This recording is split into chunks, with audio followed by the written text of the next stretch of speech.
నమస్తే, నేను Yogitha. Welcome to Satyagrahi. Congress party అంటేనే ఒక ప్రవాహం. అక్కడ ఎవరికి వారే యమునా తీరే.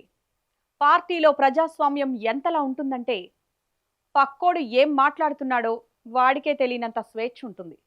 కానీ ఇప్పుడు సీన్ సడన్ గా మారిపోయింది. నిన్నటిదాకా సింహాల్లా గర్జించి ప్రెస్ మీట్లలో మైకులు విరగ్గొట్టిన సీనియర్ మంత్రుల నోటికి సీఎం రేవంత్ రెడ్డి ఒకే ఒక్క నిర్ణయంతో మెగా తాళం వేశారు. మీరు మాట్లాడొద్దు, మీరు అస్సలు మాట్లాడొద్దు, ఏం చెప్పాలన్నా ఆ ఇద్దరే చెప్పాలి అని హుకుం జారీ చేశారు. దీంతో సీనియర్ల గుండెల్లో మంట, మాటల్లో సెటైర్లు బాంబుల్లా పేలుతున్నాయి. అసలు గాంధీ భవన్లో ఏం జరుగుతోంది?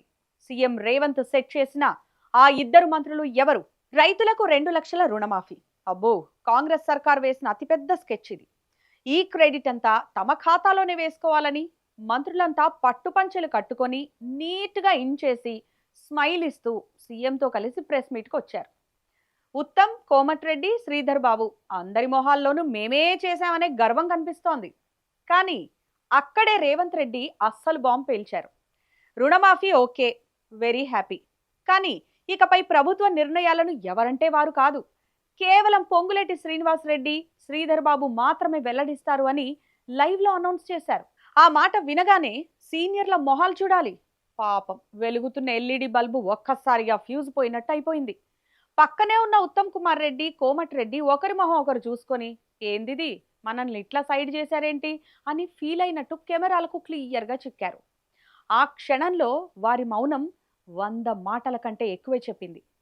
ఇక్కడ అసలు సిసలైన సెటైర్ ఏంటంటే అనుభవం. రేవంత్ రెడ్డికి ఇది ఫస్ట్ టైం సీఎం సీటు. కనీసం గతంలో వార్డు మెంబర్గా కూడా మంత్రిగా చేసిన అనుభవం లేదు.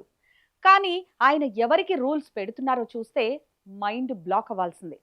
తుమ్మల నాగేశ్వరరావు, ఈయన ఎన్టీఆర్ కాలం నాటి రాజకీయ దురంధరుడు. రేవంత్ రెడ్డి స్కూల్కు వెళ్లే టైంలో ఈయన సెక్రటేరియట్లో ఫైళ్లు క్లియర్ చేసేవారు. దామోదర రాజనరసింహ, గతంలోనే డిప్యూటీ సీఎంగా చేసిన అనుభవం. ఉత్తమ్, జూపల్లి, కోమటిరెడ్డి వీళ్లంతా వైఎస్ఆర్, రోసయ్య, కిరణ్ కుమార్ రెడ్డి హయాంలోనే కింగ్ మేకర్లుగా చక్రం తిప్పినవారు.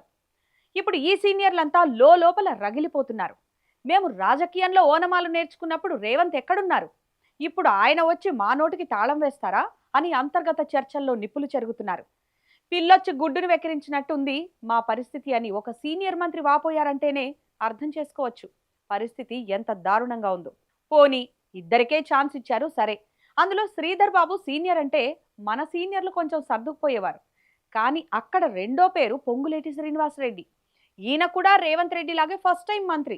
ఇప్పుడు సీనియర్ల బాధ ఏంటంటే మొదటిసారి మంత్రి అయిన వ్యక్తికి అంత ఇంపార్టెన్స్ ఇచ్చి 30 నుంచి 40 ఏళ్ల అనుభవం ఉన్న మమ్మల్ని డమ్మీలు చేస్తారా అని. ప్రజల దృష్టిలో మమ్మల్ని పవర్ లేని మంత్రులుగా చూపడమే సీఎం మాస్టర్ ప్లాన్ అని వారు భావిస్తున్నారు. రేపు మేము నియోజకవర్గాలకు వెళితే ప్రజలు ఏం మంత్రి గారు, మీకు మాట్లాడే పవర్ కూడా లేదా, ఆ ఇద్దరు చెబితేనే మీరు వినాలా అని అడుగుతారేమో అని అమాత్యులు భయపడుతున్నారు. మంత్రిమండలి నిర్ణయం అంటే సమిష్టి బాధ్యత కదా, మరి క్రెడిట్ మాత్రం ఆ ఇద్దరికేనా, మా మీద నమ్మకం లేదా అని లోపల మదన పడుతున్నారు. కాంగ్రెస్ అంటేనే స్వేచ్ఛకు care of address. Rahul Gandhi నిర్ణయాన్నే బాహాటంగా విమర్శించే సంస్కృతి ఉన్న పార్టీలో ఈ సైలెంట్ రూల్ ఎంతకాలం సాగుతుంది? గతంలో వైఎస్ఆర్ గాని, రోషయ్య గాని ఇలాంటి పెత్తనం ఎప్పుడు చేయలేదని సీనియర్లు వాపోతున్నారు. రేవంత్ రెడ్డి ఈ అనాలోచిత నిర్ణయం వల్ల పార్టీకి నష్టం జరుగుతుందని, త్వరలోనే ఢిల్లీకి వెళ్లి అధిష్టానం దగ్గర తేల్చుకుంటామని ఒక సీనియర్ మంత్రి గట్టిగానే వార్నింగ్ ఇచ్చారు. సో మొత్తానికి తెలంగాణ కాంగ్రెస్ లో ఇప్పుడు సైలెంట్ వార్ పీక్ స్టేజ్కి వెళ్ళింది.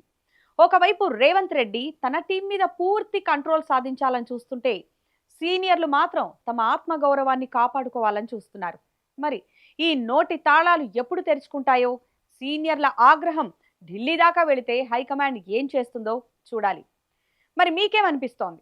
రేవంత్ రెడ్డి నిర్ణయం కరెక్టా, లేక సీనియర్ల బాధలో న్యాయం ఉందా? ఈ వీడియో కింద కామెంట్ సెక్షన్లో మీ అభిప్రాయాన్ని తెలియజేయండి. అలాగే మన వీడియోని లైక్ చేసి ఛానల్ని సబ్స్క్రైబ్ చేయడం మర్చిపోకండి. Thanks for watching.